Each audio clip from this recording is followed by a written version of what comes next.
আসসালামু আলাইকুম গাইস, সবাই কেমন আছেন? আশা করি আল্লাহর অশেষ রহমতে সবাই ভালো আছেন। তো আজকের এই ভিডিওতে আমরা একটা গুরুত্বপূর্ণ বিষয় নিয়ে আলোচনা করব। আমরা যারা বাংলাদেশ সেনাবাহিনী সহ বিভিন্ন বাহিনীর মাঠ পরীক্ষা দিতে যাব, তাদের মাঠ পরীক্ষার শারীরিক পরীক্ষায় দুটো ব্যায়াম করানো হয়। এই ব্যায়ামগুলো হলো পুশ আপ এবং পুল আপ। তো আমরা অনেকেই জানি না পুশ আপ এবং পুল আপ মাঠ পরীক্ষায় কীভাবে দিতে হয়। তো আজকের এই ভিডিওতে আমরা এই বিষয়টাই জানবো যে বাংলাদেশ সেনাবাহিনী সহ বিভিন্ন বাহিনীর মাঠ পরীক্ষায় কীভাবে পুল আপ এবং পুশ আপ দেওয়ানো হয়। তবে ভিডিও শুরু করার আগে এখনও যারা আমার এই বিডি আর্মি লাভার চ্যানেলটি সাবস্ক্রাইব করেননি, তারা অতি দ্রুত সাবস্ক্রাইব করুন। এখানে বিভিন্ন বাহিনী সম্পর্কিত সকল প্রকার ভিডিও আপনারা পাবেন ইনশাল্লাহ। তো পোশাবের বিষয়টা নিয়ে প্রথমে আলোচনা করব। তো প্রথমে বলে নিই, বাংলাদেশ সেনাবাহিনী সহ বিভিন্ন বাহিনীতে একবারে সর্বোচ্চ 15টা পুশ আপ দেওয়ানো হয়, কিংবা 10টাই বেশিরভাগ পুশ আপ দেওয়ানো হয়। তো এখন আপনারা ভাববেন এত কম কেন পুশ আপ দেওয়ানো হয়। আপনারা অনেকেই বাড়িতে 10টা 20টা কিংবা তার থেকেও বেশি পুশ আপ দিতে পারেন নর্মালি, মানে একবারে বেশি পরিশ্রম ছাড়াই, শক্তি বেশি না লাগিয়ে এই 10টা বা 25টা পুশ আপ দিতে পারেন। তাহলে কেন বাংলাদেশ সেনাবাহিনী সব বিভিন্ন বাহিনীতে মাত্র 10টা বা 15টা পুশ আপ দেওয়ানো হয়? তো এটা একটা কারণ আছে। কারণ আমরা যে নর্মালি যেভাবে পুশ আপ দেই, এইভাবে কিন্তু ওই জায়গায় পুশ আপ দেওয়ানো হবে না মাঠের পরীক্ষায়।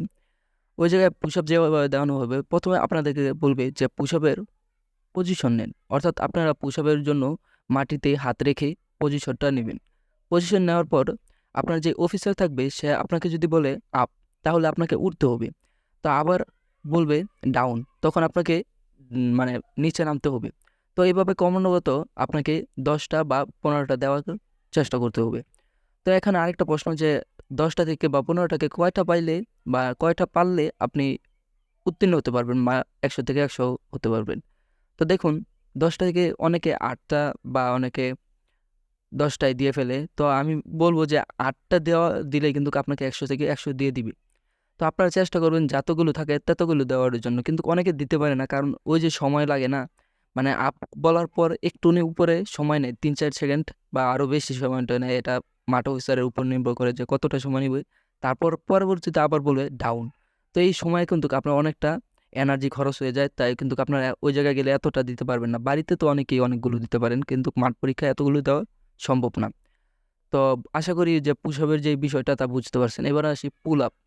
তো পুল আপটা কীভাবে দেওয়া হয়? পুল আপটা প্রথমে আপনার একটা পিলারের সাইডে একটা রড উপরে থাকবে বা এরকম জাতীয় কিছু একটা থাকবে আর কি। তখন আপনারা পুল আপের পজিশন নেবেন। তো পুল আপের পজিশন নেওয়ার পর আপনার যে অফিসার থাকবে, সেই অফিসারটা বলবে আপ বা উপরে। তাহলে আপনি উপরে উঠবেন। আবার 2 সেকেন্ড 3 সেকেন্ড পরে বলবে ডাউন, ছেড়ে দাও। এই জায়গায় আপনারা লক্ষ্য রাখবেন, আপনাদের যে হাঁটুটা আছে, হাঁটুটা অল্প ভেঙে রাখবেন এবং আপনার যেই পাওয়ারটা আছে ডাইন পায়ের উপরে বাম পাও রাখবেন। যে পায়ের গোড়ালিটা আছে এটা আর কি। যাতে আপনার ওই জায়গায় একটু শক্তি প্রয়োগ করতে, আপনার উঠতে নামতে সুবিধা হয়। এটা কিন্তু আনলিগ্যাল বা এটা হবে না এরকম বিষয় না। এটাই কিন্তু নিয়ম আর কি। ওই জায়গায় তাহলে আপনারা দিতে পারবেন সহজেই। তো ওই জায়গায়ও পুল আপও প্রায় 15টা কিংবা 10টা দেওয়ানো হয়। তো নরমালি যেকোনো মাঠ পরীক্ষায় কিন্তু 2টা বা 3টা কম হলে কোনো অসুবিধা হয় না। কিন্তু আপনারা চেষ্টা করবেন সবগুলো কমপ্লিট করার জন্য। কারণ আপনাকে কিন্তু ওই জায়গায় 1 নাম্বার হলেও হতে হবে। ফার্স্ট করলে চলবে না। কারণ আপনাকে ১ম হলেই কিন্তু আপনারা ওই জায়গায় টিকতে পারবেন বা মাঠ পরীক্ষায় টিকতে পারবেন।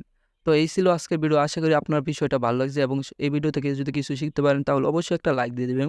পরবর্তীতে কী সম্পর্কে ভিডিও চান তা কমেন্টের মাধ্যমে জানাবেন।